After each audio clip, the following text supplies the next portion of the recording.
Welcome back again vision classes bye Raju sir. आज हम लोग क्लास 9th के मैथ का परमयीकरण चैप्टर के अगले सवाल को डील करेंगे। इस सवाल में दिया हुआ है x बराबर √3 + 1/2, तो हमें 4x³ + 2x² - 8x + 7 का मान ज्ञात करना है। तो चलिए इस सवाल से यदि मैं चलता हूं तो x बराबर दिया हुआ है √3 + 1/2। क्रॉस मल्टीप्लिकेशन करने से 2x बराबर √3 + 1 आ जाता है।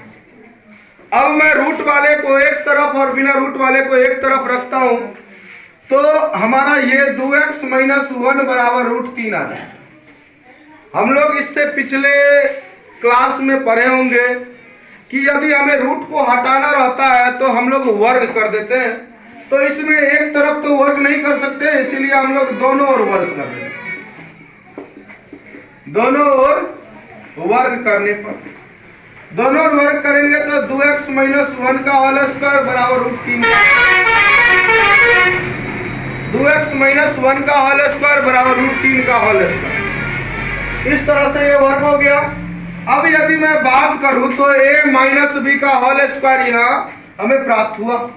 अब इस a - b के होल स्क्वायर को इसके फॉर्मूले पे डाल रहे हैं। a² - 2ab + b² बराबर इधर 3 हो जाता है, क्योंकि रूट यदि हटाना है तो वर्ग कर दीजिए, अर्थात तो वर्ग करने पर से संख्या से रूट हट जाता है। तो मैं यहाँ वर्ग कर दिया तो यहाँ से ये 3 कैंसिल हो जाएगा, मतलब हट जाएगा।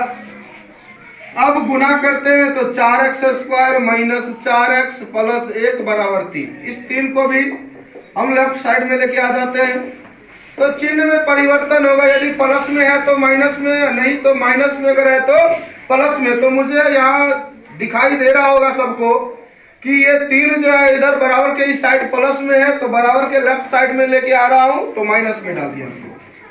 अब हो गया आपका 4x² - 4x - 2 बराबर 0। ये इक्वेशन हमें प्राप्त हुआ।